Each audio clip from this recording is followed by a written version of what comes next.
There's some technical advancements that Halliday left for Wade that could change a lot of things.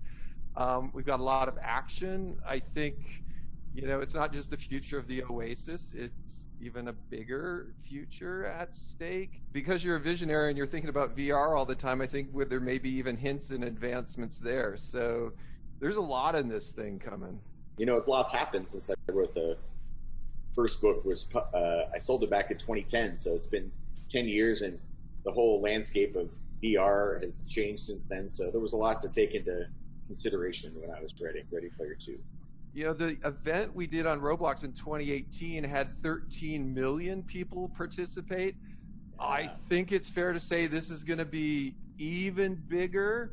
That first Roblox event was amazing, and I heard about it from people all around the world were excited about it. And my eldest daughter, had been playing Roblox for years, so it was really exciting to have Ready Player One take over her favorite game for a while and have her compete in the contest. I warned her she couldn't win, which disappointed her, but she still had fun participating.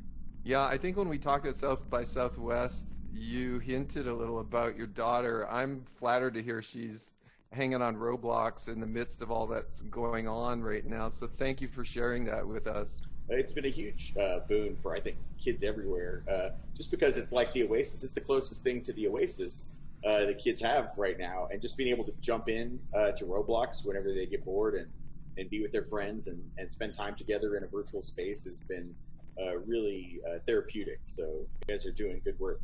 So, hey, you're making history with Ready Player 2. Let's roll back to Ready Player 1 because you captured the imagination. In quarantine for a big chunk of the year, I spent a lot of time thinking about what a great year 2018 was and how it just exceeded all my expectations. Really what you imagine making a movie with Steven Spielberg is it's really like that. It's like a dream come true, and I got to see so many things that were in my book, brought to life, including the stacks, like this idea of stacked trailers that I built in my imagination ended up getting built for real. So that stands out to me. I remember driving towards Leavesden Studio in London and seeing the stacks on the skyline for real, and engineers had built this thing that I had just imagined. When you have this in your imagination and then all of a sudden you see it in the movie in real life, how does that feel? Was it at the point of your imagination, beyond your imagination? Like, how do the two line up there? Well, in my imagination, I don't drill down into all the minute details the way that they do when they make a movie. You have to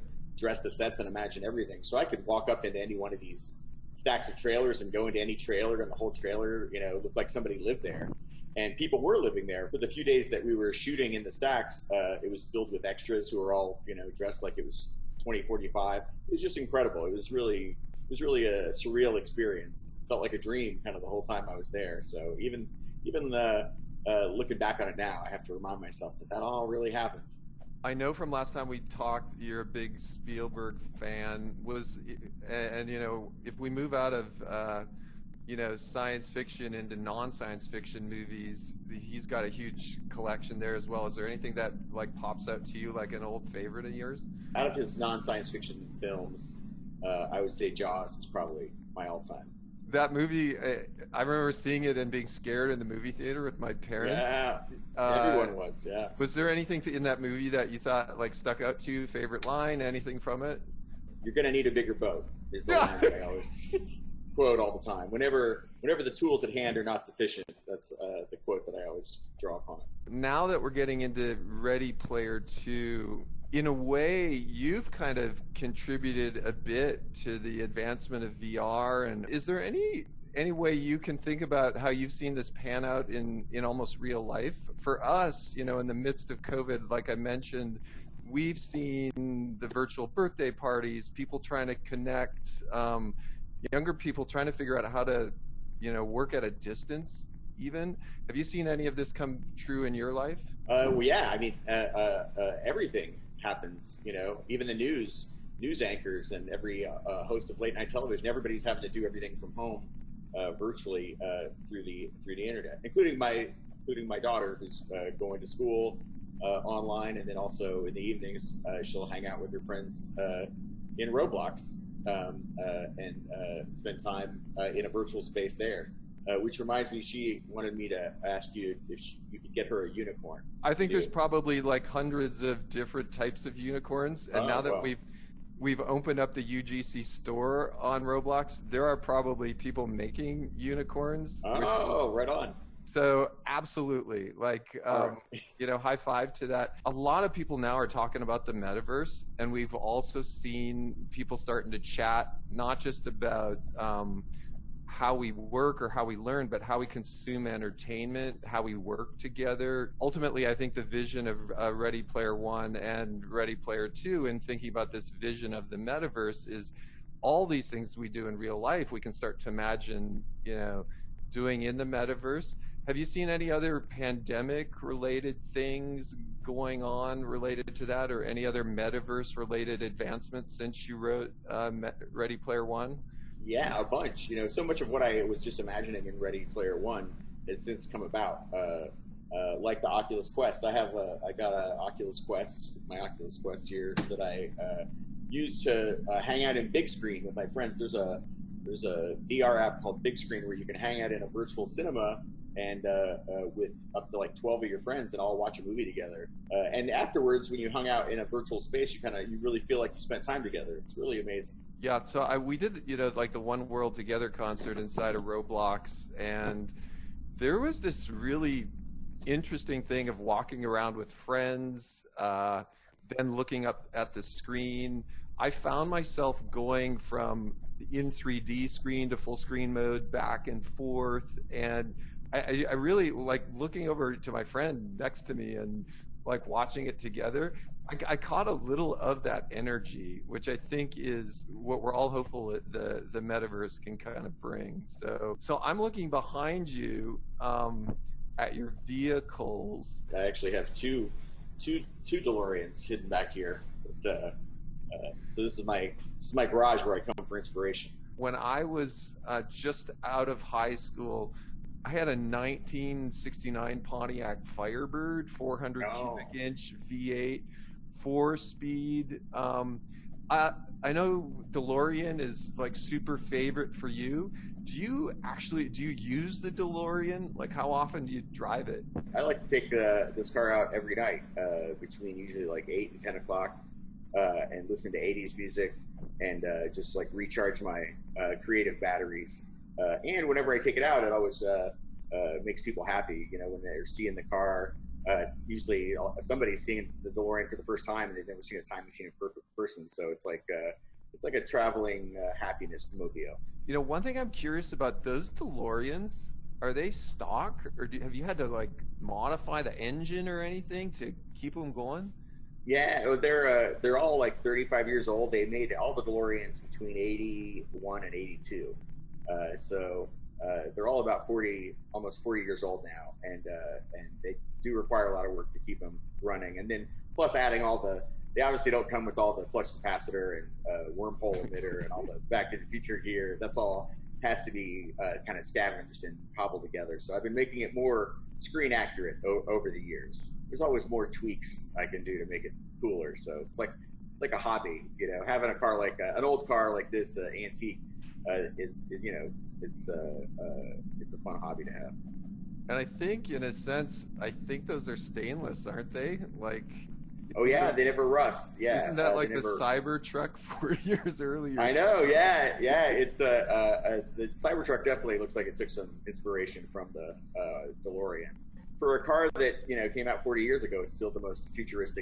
futuristic looking car there is. It looks like a spaceship. Hey, so I know with Ready Player One and now with the release of Ready Player Two, your life's probably gone through a lot of change. Mine has too. There was this time before, in the early days of Roblox, it was Eric and me, like two of us, just working on this thing, and then Matt and John joined us, and that was very different for me. That was going in, writing code every day, quiet office. My life's completely different now, and now we have hundreds and hundreds of great people that all work together. How about you? Like, has your life changed? My life has changed drastically. Since when I was writing Ready Player One, I was working a tech support job, was interested in technology, but I always wanted to be a writer. But I also was interested in computers, and working tech support was a way to kind of work in a facet of what I was interested in. But it was a grueling job where I was on the phone, for 10 hours a day and helping people with their computers. And it wasn't a job that I enjoyed, but because I worked that job, a lot of elements of what I was learning about technology and helping people use computers, and also the job of being a tech support rep, that all worked its way into my novel, into Ready Player One. The way the main character works tech support in the Oasis for a while, and so that was something from my life that ended up informing the story. So even though I didn't enjoy that job at the time, and wished I was working somewhere else, now I'm grateful, that I had that job and that experience, because it worked its way into my story. It's like when I was a kid, we lived in a trailer park for a while, which was not fun. And my room was actually the tiny laundry room of the trailer, and it was just for a little while. But that was something that I put into Ready Player One. Wade Yeah. sleeping in the laundry room of his trailer, and Yep. the stacks, and all of that came from this experience in my real life, and I saw it depicted in a Steven Spielberg movie. So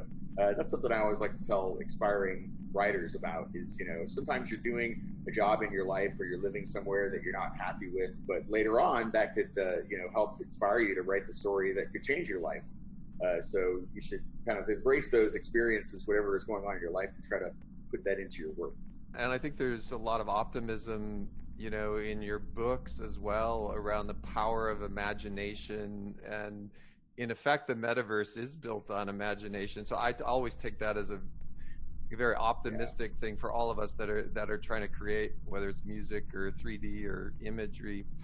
yeah. Hey, and then riffing on Ready Player Two. So the number seven's kind of relevant, and of course we're not in spoiler zone here. But hey, is this random? Is there some significance to this?